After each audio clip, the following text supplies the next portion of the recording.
උසස් පෙළ විභාගයේ SFT ප්‍රශ්න පත්‍රයට පිළිතුරු ලිවීමේදී විශේෂයෙන් අවධානය කළ යුතු කරුණු 5ක් ගැන සාකච්ඡා කරනවා.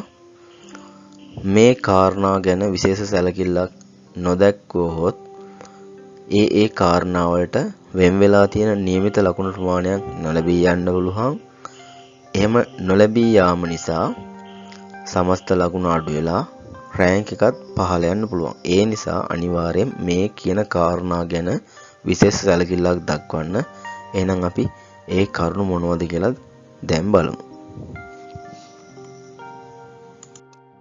පළවෙනි කරුණ තමයි නිවැරදි ඒකක ලිවීම. ඔන්න උදාහරණයක් විදිහට අපි හිතමු මේ ප්‍රශ්න පත්‍රයේ උඩුකුරු තෙරපම ගණනය කරන්න කියලා ප්‍රශ්නයක් තියෙනවා. එහෙනම් මේ වගේ ගණනය කිරීමකදී උඩුකුරු තෙරපම ගණනය කරලා ඒක ලිවීමත් කරන්න. මොකද ඒකක ලිවීමටත් ප්‍රශ්න පත්‍රයේ පුරාවටම ඒ කොටස් වලදී ඒකක ලියනවට වෙන වුණු ලකුණු ප්‍රමාණයක් තියෙනවා. මේ ඒකක නොලීම තුළින් මේ ඒකක වලට වෙන් වෙලා තියෙන ලකුණු ප්‍රමාණය නොලැබී යන්න පුළුවන්. මේ ඒකක වලට ලැබෙන ලකුණු ප්‍රමාණය නොලැබී යාම නිසා සමස්ත ලකුණු අඩු වෙලා රෑන්ක් එක පහළ යන්න පුළුවන්. ඒ නිසා ඒකක වලට වෙන් වෙලා තියෙන ලකුණු ප්‍රමාණයන් ලබා ගන්න අනිවාර්යයෙන්ම ඒ ගණනය කිරීම වලදී ඒ වගේම අවශ්‍ය සුදුසු අවස්ථාවන් වලදී ඒකක ලිවීම අනිවාර්යයෙන්ම පුරුද්දක් කරගන්න. එහෙනම් මේ ප්‍රශ්නෙට අදාළ නම් උඩුකුරු තිරපුම කියන්නේ බලයක්. ඒකක වෙන්නේ නිව්ටන්. උඩුකුරු තිරපුම ගණනය කරන්නේ U සමානයි V rho G. අප්‍රස්ථ එක ගණනය කරන්නේ මෙන්න මේ සමීකරණය. එහෙනම් අපි ඊළඟ කාරණා මොකක්ද කියලා බලමු. ඊළඟ කරුණ වඩාත්ම සුදුසු පිළිතුර මුලින්ම ලිවීම. ඔන්න උදාහරණයක් විදිහට ප්‍රභා සංශ්ලේෂණයේ ප්‍රධාන ඵලය කුමක්ද කියලා ප්‍රශ්නයක් අහනවා නම් මේ වගේ ප්‍රශ්නයකට පිළිතුරු ලියද්දී අපි ප්‍රභා සංශ්ලේෂණය ගැන දන්න සේරම ලියනවා. ඔක්සිජන්, ජලය, හිරු එළිය, වාතය, ග්ලූකෝස්, එවන් ග්ලූකෝස් වල රසායනික සූත්‍රයක් ලියනවා. මෙන්න මේ විදිහට ලිව්වහම ප්‍රධාන වශයෙන් වැරදි දෙකක් වෙනවා. පළවෙනි එක තමයි වඩාත්ම සුදුසු පිළිතුර මුලින්ම නොලියන එක. ඊළඟ තමයි මෙතනදී අහන ප්‍රශ්නය තමයි ප්‍රධාන ඵලය කුමක්ද?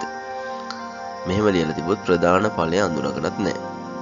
එතකොට මේ ප්‍රශ්නෙට නිවැරදි පිළිතුර වෙන්නේ ප්‍රභා සංශ්ලේෂණයේ ප්‍රධාන ඵලය ග්ලූකෝස්. නැත්නම් ග්ලූකෝස් වල රසායනික සූත්‍රයක් ලියන්න පුළුවන්. මේ විදිහට ලියලා තිබුණොත් හරිය ඔන්න ග්ලූකෝසෝ එකේ රසායනික සූත්‍රය. එතකොට ලකුණු ගන්න පුළුවන්. මොකද වඩාත්ම සුදුසු පිළිතුර මුලින්ම ලියන. මෙහෙම ලියලා තිබුණොත් එහෙම මේ ග්ලූකෝස් කියන පිළිතුර පහලින් තිබුණත් ලකුණු නොලැබී යාමේ හැකියාවක් තියෙනවා. මොකද වඩාත්ම සුදුසු පිළිතුර මුලින්ම ලියලා නැති නිසා. ඒ නිසා අනිවාර්යයෙන්ම වඩාත්ම සුදුසු පිළිතුර මුලින්ම ලියන්න වග බලා ගන්න. ඊළඟට මම කලින් කිව්වා වගේ මෙතනදී තව දක්වලා තියෙන ප්‍රධාන ඵලය අඳුරගන්න නැහැ. ප්‍රභා සංශ්ලේෂණ සමීකරණය දෙස අපි බැලුවොත් එහෙම මේකේ තියෙන්නේ කාබන් ඩයොක්සයිඩ්, ජලය, ඒ වගේම හිරු එළිය සහ හරිත ප්‍රදත්ත ඕන මෙන්න මේ දේවල් ටික ඔක්කොම එකතු වෙලා ග්ලූකෝස් සහ ඔක්සිජන් හැදෙනවා. එතකොට මේකේ ප්‍රධාන ඵලය තමයි ග්ලූකෝස් කියන්නේ. ඔක්සිජන් කියන්නේ ඒකේ අතුරු ඵලය. ඒ වගේම මේ ප්‍රතික්‍රියාවට සහභාගී වෙන දේවල් ප්‍රතික්‍රියක තමයි කාබන් ඩයොක්සයිඩ් සහ ජලය.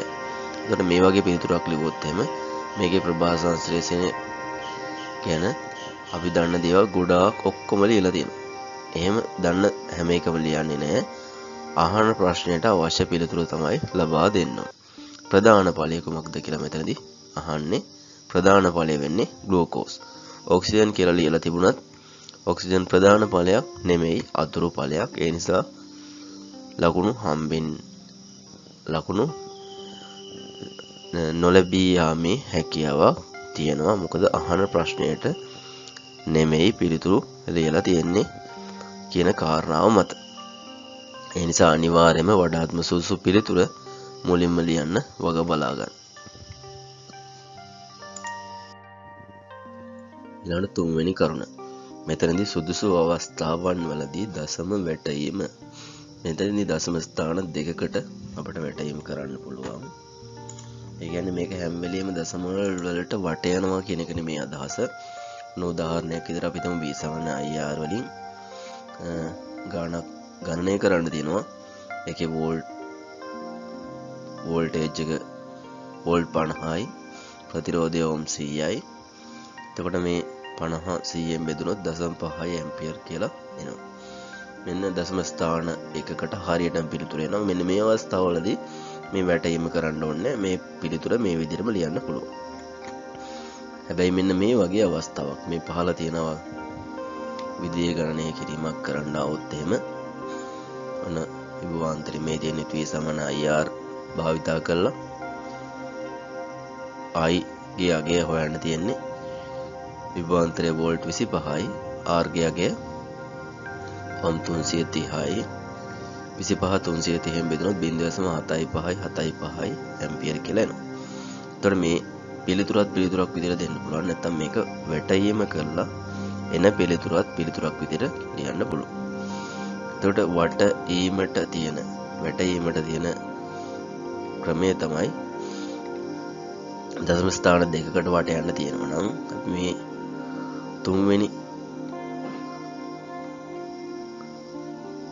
තුන්වෙනි දශම ස්ථානයේ තියෙන ඉලක්කම බලන්න. මේ ගානේදී නම් 0.075 තියෙන්නේ. ඒතර අපිට මේ දශම ස්ථාන දෙකකට මෙන්න මෙතන තමයි 7 ගාව තමයි දශම ස්ථාන දෙක තියෙන්නේ. ඊට එහායෙන් තියෙන ඉලක්කම් බැලුවම මේක තියෙන්නේ 5. ඒ ඉලක්ක 5 6 7 8 9 නම් එකක් එකතු කරනවා ඊට කලින් තියෙන සංඛ්‍යාවට. මෙන්න මේ ඉලක්කම මෙතන නම් මේ තියෙන මෙන්න මේ ස්ථානයේ තියෙන ඉලක්කම 0 1 2 3 4 නම් වෙනසක් කරන්නේ නැහැ. ඒ විදිහටම ලියනවා. එහෙනම් මේ සංඛ්‍යාවට යද්දී මේ 7 තම 7න් මෙහාට තම දශම ස්ථාන දෙකක් එන්නේ වැටීම කරද්දී 4ට මෙහායින් තියෙන සංඛ්‍යාව 5. ඒ නිසා එකක් ඉස්සරහට එකතු කරනවා. වෙන අවස්ථාවකදී මෙතන 5ට අඩු වගයක් නම් තියෙන්නේ එකතු නොකර වෙනසක් නොකර ඒ විදිහටම ලියනවා. එහෙනම් මේ 0.75 කියන එක වැටෙවුවාම 0.8 වෙනවා. මේ විදිහට අපිට වැටීම කළත් දශම ස්ථාන දෙකකට පිළිතුර තියන්න පුළුවන්.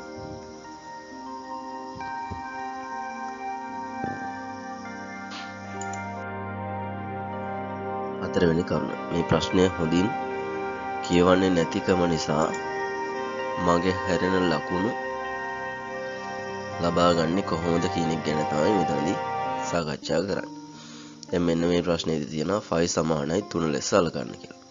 මේ වගේ ගානක් 5 සමානයි 722 කියලා සුළු කරොත් එහෙම වැරදි පිළිතුරක් එන්න පුළුවන්. එතකොට මේ ප්‍රශ්නය අපි සුළු කිරීම දිගින් දිගටම කරත් නිවැරදි පිළිතුර ලබා ගන්න අපිට අපහසු වෙන්න පුළුවන්. ඒ නිසා අනිවාර්යෙන් ප්‍රශ්නය හොඳට කියවන්න. මේ ප්‍රශ්නේදී 5 සමානයි 3 ලෙස කියලා 3 ලෙස සලකන්න කියලා තමයි කියන්නේ.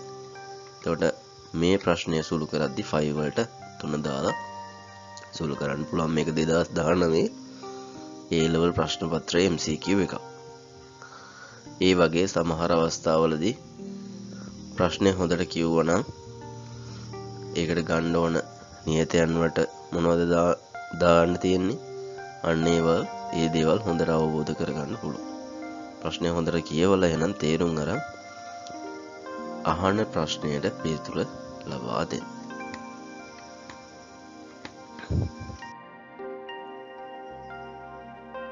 පස්වෙනි කරුණ මෙතනදී අවශ්‍ය තැන්වලදී සමහර ප්‍රශ්න වල ප්‍රමාණාත්මක සහ සංසන්දනාත්මක පිළිතුරු ලියන්න. මේක හැම තැනකටම කරන දෙයක් නෙමෙයි. ඒ අවශ්‍ය තැන්වලදී සහ සමහර ප්‍රශ්න වලට මේ බලාපොරොත්තු වෙන පිළිතුරු හරියට ලියන්නේ කොහොමද කියන එක තමයි මෙතනදී මම කියලා දෙන්නේ. භෝගයකට පොහොර දෙමින් ඔන්න ප්‍රශ්නයක් තියෙනවා. භෝගයකට පොහොර දෙමින් පසු ප්‍රමාණවත් තරම් ජලය සැපීම වැදගත් වන්නේ ඇයි? මෙන්න මේ වගේ ප්‍රශ්නයක් ආදී ප්‍රමාණවත් තරම් ජලය සැපීම වැදගත් වන්නේ ඇයි කියලා අහන්නේ. සමහරවිට ඔබට ලියන්න හිතේ හොඳින් දිවේ හොඳින් උරා ගනි, පහසුවෙන් දිවේ පහසුවෙන් උරා ගනි. මෙන්න මේ වගේ පිළිතුරු ලියන්න එපා. මේ වගේ පිළිතුරු වැරදි. දැන් මෙතනදී ප්‍රමාණවත් තරම් ජලය සැපීම වැදගත් වන්නේ ඇයි කියලා අහන්නේ. ඒ කියන්නේ වැඩියනොත් නොදා අඩුවෙනොත් නොදා ප්‍රමාණවත් තරම දාන්න ඕන ඇයි කියලා තමයි මෙතනදී ප්‍රශ්නේ අහන්නේ. ඒතර අපිට ලියන්න පුළුවන් ජලය අඩුවෙන් යදොත් මොකද වෙන්නේ කියලා. ජලය අඩුවෙන් යදොත් පොහොර සාන්ද්‍රණය වැඩි වී ශාක මුල් වලට හානි වෙන්න පුළුවන්. ඊළඟ සංසන්දනය කරලා ලියන්න පුළුවන් ජලය වැඩියෙන් යදොත් මොකද වෙන්නේ කියලා. ජලය වැඩියෙන් යදොත් ශාක පොහොර දිය වී වගා බිමෙන් ඉවත් විය හැකියි. මෙන්න මේ වගේ ජලය කොච්චර ප්‍රමාණයක් දානවද? ඒ වගේම ජලය අඩුවෙන් යදුවොත් මොකද වෙන්නේ? ඒ වගේම ජලය වැඩියෙන් යදුවොත් මොකද වෙන්නේ කියලා සම්පූර්ණ පිළිතුරක් විදියට මේ වගේ ප්‍රශ්නයකට පිළිතුරු ලියන්න වග බලා ගන්න. ඊළඟ තමයි මෙන්න මේ ප්‍රශ්නය. දැන් මේ වගේ ප්‍රශ්නයක් අහලා තිබුණොත් එimhe ශාකයකට පෝෂක පදාර්ථ සෙමින් මුදා හැරීමේ වාසි දෙකක් සඳහන් කරන්න. සෙමින් කියන්නේ හිමින් පෝෂක පදාර්ථ මුදා හැරීමේ වාසි. එතකොට සමහරට ඔබට ලියන්න හිතෙනවනේ එවිට පහසුවෙන් හොඳින් උරා ගනී කියලා. එහෙම ලියන්න එපා, ඒක වැරදි. එතකොට මෙතනදී